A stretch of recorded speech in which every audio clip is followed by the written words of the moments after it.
Kalau long haringkat ke jingsa dum bat ke jingsa lengo ya ka daw jingsa penyap Usman usamla makbon bonisan karbani latepno ya ka basa jong ha ka no phai sngi jong san tade ulber arja arpusaw hapren ke jingyam pangnot ki kimi ki pa ki hitman ki para bat ki bahyeng baro na lor ki bait pathon jong Haswa banra on tap ya ka basa jong halum jing tap ka balang Presbyterian Paryong lapun long ya ka le anyam lerkom ka bakhat du hayeng sa jong ha ka snong pathau kumban sukdo Usamla makbon bonisan arpupras namkarta nakasnong pathau paryong ha Eastern West Castles District ubasa pat hakadong Block 3 Upper New Nongston ula du no elaka jong gajing em hadin bala subajur bola syapan yap Usman hakirunar ki bala dung ya uda ki tiar pen mensaw kakubor na ki pulet ka ong bakatay gajing ja kala ja hakamit sitang senya jong ka laitari uluber arja arpusaw hakapor kembak hat arsh poa AA hakajaka yang taksi kamay syakendro kabadon hapo kasor Nongston Laong bahdian ketika jingjal lapenkin no yu civil hospital Nongston hendrai ula klat no hakaban nakaliang jong doktor gila penbana bola yap no swaban poi ha hospital.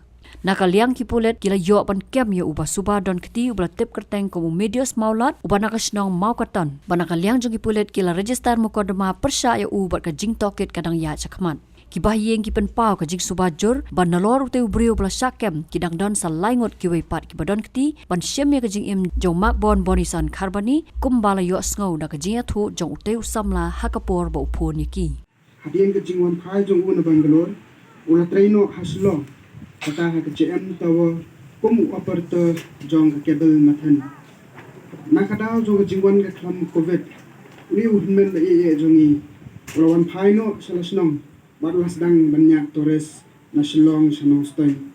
Kumu driver Torres ulong bus mau tenat buat ye ya ki para driver baro kamtam ki driver jong Torres Association Nongston.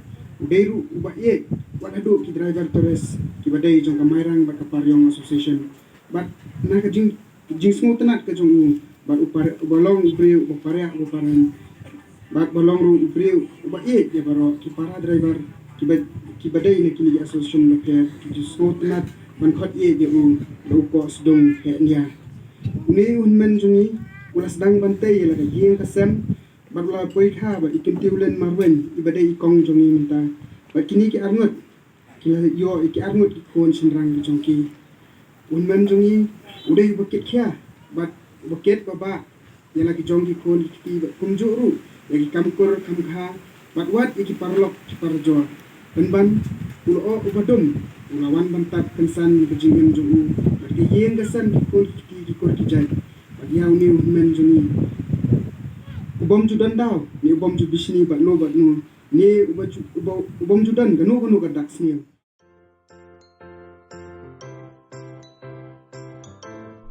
जब राजू को अपने महीने के राशन का चावल मिला तो उसने देखा कि कुछ चावल के दाने बाकी दानों से अलग लग रहे थे। राजू को कुछ ठीक नहीं लगा।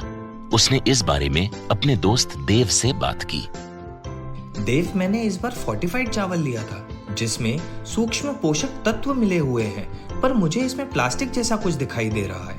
मैंने भी सुना है कि आजकल प्लास्टिक के चावल आम चावल में मिलाकर बेचे जा रहे हैं। इसके बारे में मैंने एक वीडियो भी देखा है जिसमें उन्होंने चावल से बॉल बना दी थी। क्या ये सच है? अब हम इस चावल का क्या करें? राजू, आज पड़ोस में हमारे एरिया के फूड सेफ्टी ऑफिसर आए हुए हैं, चलो उनसे ही पूछते हैं।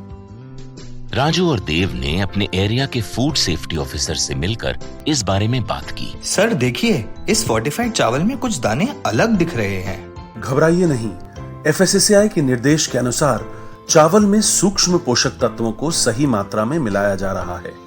इन्हें कहते हैं फोर्टिफाइड चावल। फोर्टिफाइड चावल के दाने चावल का पाउडर और सूक्ष्म पोषक तत्व जैसे विटामिन B12, फॉलिक एसिड और आयरन को सही मात्रा में मिलाकर बनाए जाते हैं। फिर इन्हें आम चावल के साथ 1 दाना प्रति 100 दाने के अनुपात में मिलाया जाता है। अच्छा, पर ये बॉल जैसा क्यों हो जाता है? पके हुए चावल में 80% स्टार्च होता है और कार्बोहाइड्रेट की अधिक मात्रा होने के कारण चावल चिपकता है और इसमें लचीलापन आता है। और हाँ, किसी भी तरह के चावल को चिपकाकर इस तरह की बॉल बन सकती है। ये तो आपने बिल्कुल सही बात बताई सर, लेकिन क्या फोर्टिफाइड चावल के रख रखाव और पकाने के तरीके में कोई फर्क होता है? जी नहीं, फोर्टिफाइड चावल के रखरखाव, स्वाद और पकाने की विधि आम चावल जैसी ही होती है। हमें फोर्टिफाइड चावल को अपने रोजाना के खाने में प्रयोग करना चाहिए ताकि हमें और हमारे परिवार को सही पोषण मिल सके। इसके साथ साथ सभी चावल उत्पादकों को भी फोर्टिफाइड चावल उपलब्ध करवाने चाहिए ताकि हम सब इससे स्वास्थ्य लाभ ले सकें। आपने तो हमारी आंखें ही खोल दी। अब हम अपने और अपने परिवार के लिए फोर्टिफाइड चावल ही लाएंगे। Food safety and standards authority of India द्वारा जनहित में जारी।